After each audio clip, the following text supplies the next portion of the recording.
my gummy bears. I'm ready to sit down and film this video. Alright, hello!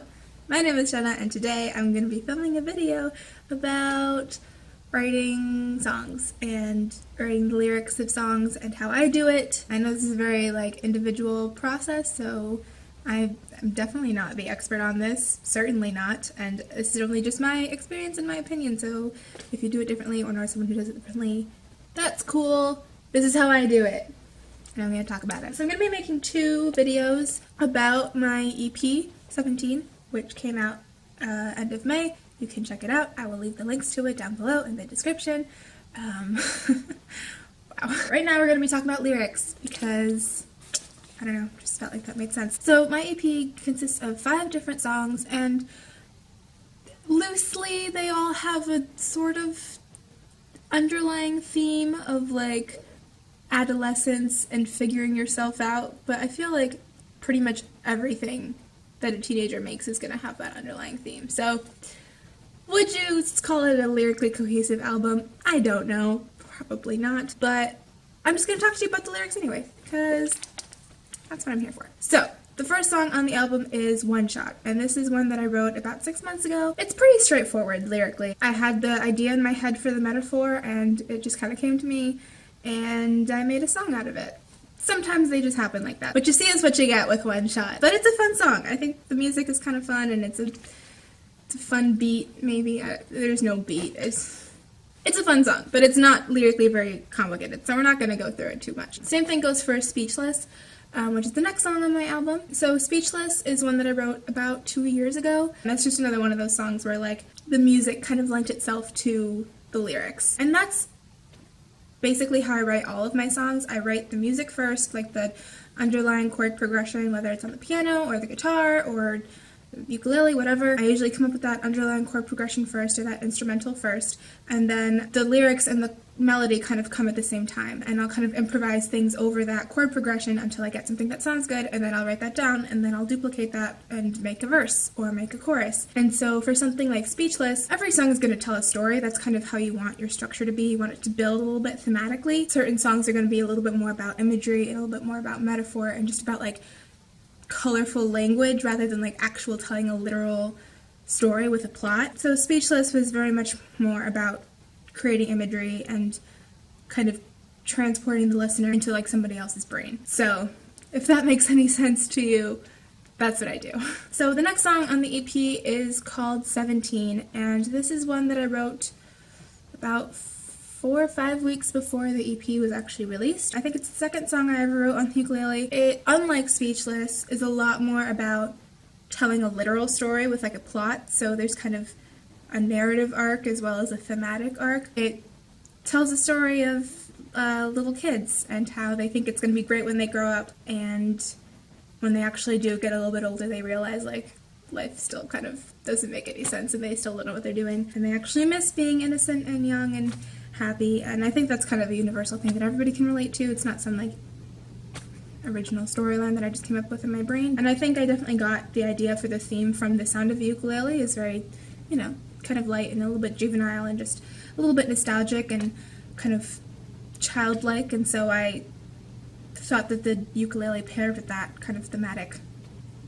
situation was a good match. When I talk about writing from personal experience and writing about things that actually matter to me, sometimes they can be very literal. But a lot of the times I take a moment and kind of blow it up, and I craft a strong emotional narrative around it. Because a lot of the times I have thoughts and feelings, and they aren't really very coherent, and I think throughout the process of creating a song, maybe the literal meaning strays a little bit from yourself, but it's still coming from you, and it's still coming from something that you personally experienced. Does that kind of make sense? It's still about a personal experience, but it's not necessarily very literal. That's definitely what happened with 17. Let's move on to Growing Pains, which is the next song. This is a very angsty song. It's a little bit dark. So on the EP it's played on the guitar, but I wrote on the ukulele. It is played on the guitar by my good friend Tristan, who, by the way, was a huge help when I was writing this album and putting the music together and everything, so you should definitely check him out. I'll put his link to his YouTube, his website, I don't know. I'll put his stuff down below. You should definitely check him out. He's awesome. Basically, it's about kind of a lot of different things. I think this song is very much a kitchen sink of lyrics. It's just kind of like all of my unfiltered thoughts poured into one song. I think of it as the first song where I was allowing myself to be really honest in my lyrics and talk about something that was really very personal. And in doing so, I just kind of opened the floodgates and like everything came out, and it's a little bit overwhelming in terms of the lyrics and in terms of like the theme. I don't think it's a bad song. It's just, there's a lot going on. So it's basically about being a teenager and just constantly closing yourself off from other people. So like when I talk about waiting for life to happen to me, or, you know, letting their words mean something, things like that, just being kind of passive and then feeling frustrated by that passivity and wondering when you're going to get over it, basically. That's pretty much what it's about. And this is one of those songs that I wrote very much out of order. I did the same thing when I was writing 17. I'll show you what my page looks like. So this is the page with all the choruses, and you can see I wrote the last one first, and then I wrote the second one, and then I wrote the first one. And I had to like number them and draw arrows and stuff because I just didn't know what I was doing yet.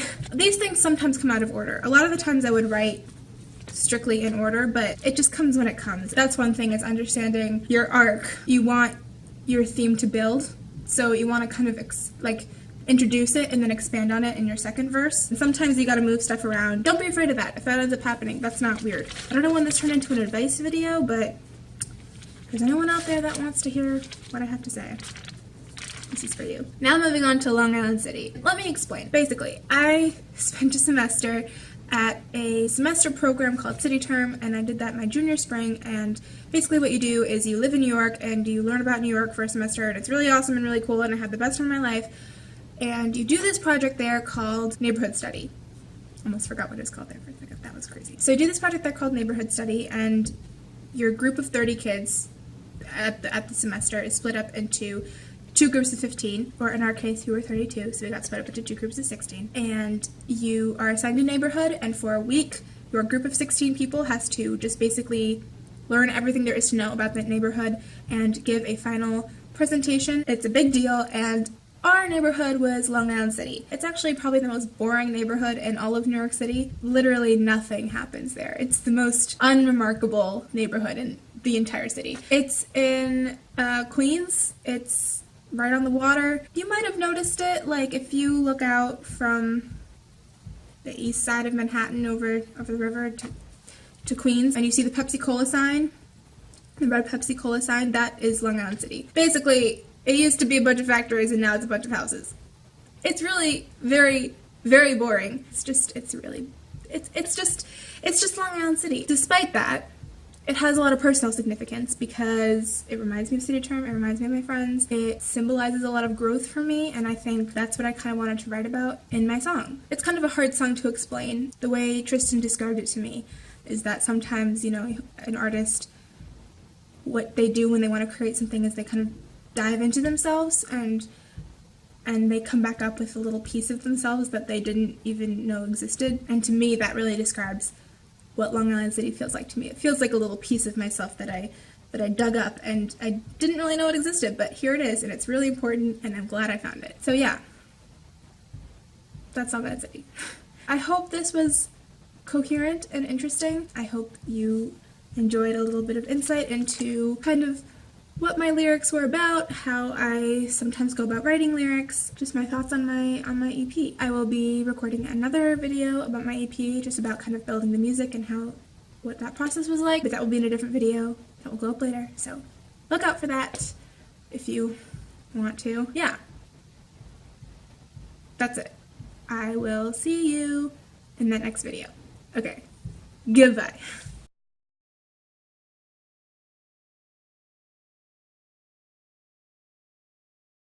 Seriously, I don't know why I bought this, but I did, and I don't think I regret it.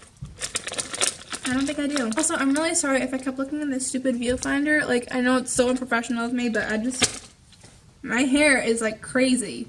I'm still not used to it, and I've had it for like a month, and I'm still not used to it. Also, I'm sorry if you could hear my brother playing basketball outside. He's annoying. Alright, goodbye!